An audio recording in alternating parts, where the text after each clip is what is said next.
So Daisuke Sato sat down with Gameblog. This interview was done in French, but this person is one of the main minds behind the Yakuza series from Sega. And Gameblog asked them specifically about whether or not the Yakuza series could make its way to Xbox One and, well, Nintendo Switch. Now, I'm not necessarily the biggest Yakuza series fan. In fact, I've never actually played a game, and maybe if I did, I might find that I enjoy it. But I find it interesting when companies come up with reasons not to release games on Switch, because this is, it's almost like they're just sort of making things up and not using logic.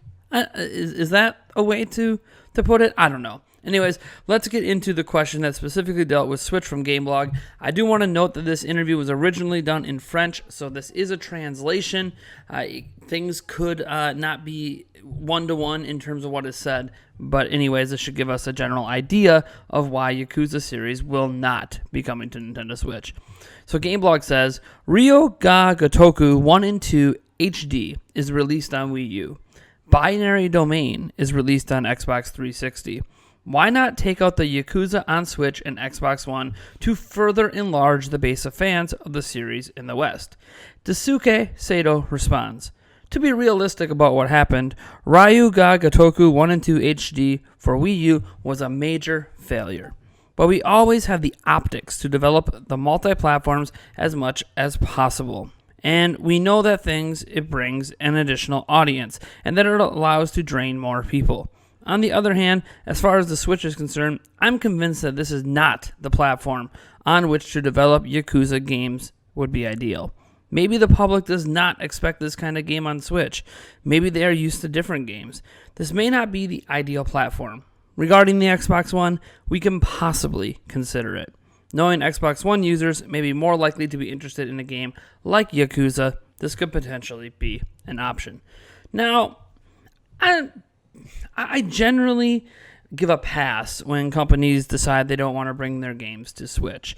I don't think any company is required to bring their game to any platform, and I don't feel, I guess entitled is a word. I know I posted up a video before about how I'm frustrated we're not getting all these AAA games, but reality is no one's obligated to put their games on any platform besides the platform holders. So I'm not mad necessarily that Yakuza is not coming to Switch. I'm mad at why it's not coming. Because the reason it's not coming seems downright asinine to me. Because the only thing they bring up on why they don't think Yakuza is a good fit on Switch is the fact that 1 and 2 HD, so HD remaster / ports of old games, on Wii U failed to sell, basically. I mean, that's what they're inferring. They're inferring that nobody bought those games on Wii U. That Yakuza's not a good fit for Switch. How can you base whether or not something was a good fit for an audience on a platform that didn't have an audience? Yes, 13 million people bought a Wii U, 13 and a half, 14, somewhere in there, bought a Wii U. So there was some audience. And yes, certain Nintendo games sold well. But pretty much no third-party game did well on Switch. It's not just Yakuza. NBA 2K was on the Switch and did not sell well. But then it came back, on Wii U, and did not sell well. But then it came back on Switch, and guess what? It sold so well, we're getting NBA 2K19. We got Doom, we got Wolfenstein. It's one of those things that I hate an excuse of, because Nintendo's worst-selling platform of all time, our games were unable to sell on the worst-selling platform of all time. We don't think there's an audience for it on Switch. I have news for you. The audience on Switch is almost 20 million strong. We don't have official numbers yet. We know it's around 17, 18. It could be at 20 million.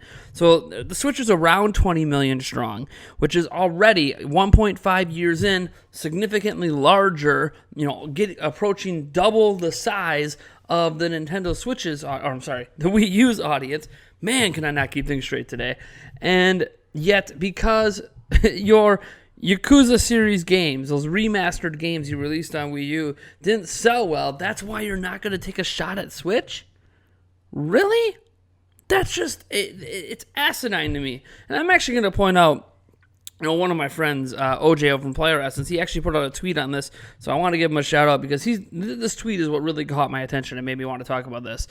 He says, "Hey, at Sega, I probably won't ever buy a Yakuza game now based on what the producer said. Based on the franchise's future on Wii U ports and old PS2 games is silly." And then he goes on about talking about, hey, but Sonic Mania and Valkyrie Chronicles 4 is looking lit, and he's going to pick those up. And they do look lit. Sonic Mania is already fantastic, and Sonic Mania Plus looks great. Valkyrie Chronicles 4 looks amazing. So, like, Sega's already been giving, Switch some pretty good treatment here, but not bringing over Yakuza because the producer is talking about how some PS2 HD ports did poorly on Nintendo's worst-selling console of all time? Like, why? Why is that the reason? Why?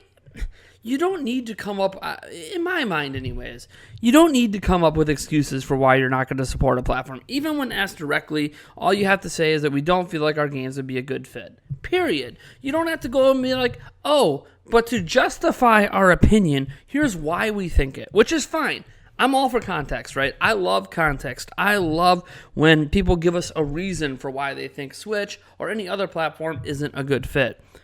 But when the reasoning comes out, and the reasoning is this asinine, it's like, it would have been better for you just to refuse to answer the question. I'm being serious here, because you can't base the future of a series on Nintendo platforms based on Nintendo's worst-selling platform all time and some PS2 games. If you brought brand new Yakuza games to Switch, and I'm really sorry if I'm mispronouncing the franchise name, but if you brought these games to Switch and they ended up doing well, what's the excuse then in the future if you decide not to bring them? Oh wait, are you going to keep bringing them because they did well on Switch? Reality is, anything that happened on Wii U really should not be a determining factor for what's going to happen in the future. And let me give you an example. So, on Wii U, a game that performed well, but maybe not as well as it could have, Splatoon. Brand new IP, sold around 4.5 million units. It's already at like 7 million units on Switch, Splatoon 2. Why? Because Switch is a more popular platform. The game's appealing, and it's on a more popular platform. I did the NBA 2K example. I don't know how many more examples that you really need, because the Wii U was just a system that basically Nintendo games sold, but not much of anything else. And even then, the Wii U didn't sell well. Look, I don't care enough about this IP to really throw a big hissy fit. If you're going to make an excuse, it better be good. And there's plenty of good excuses you could make to not bring games to Nintendo platforms. But using the sales figures of a game on a failed system is just not a very good excuse, in my opinion. But you guys let me know what you think about this down in the comments below. Anyways, folks, I am Nathaniel Rufflejans from Nintendo Prime. And if you like this video, you know what to do. And if you dislike the video, hit that dislike button. Subscribe for more content. And I'll catch you in the next one. Yes.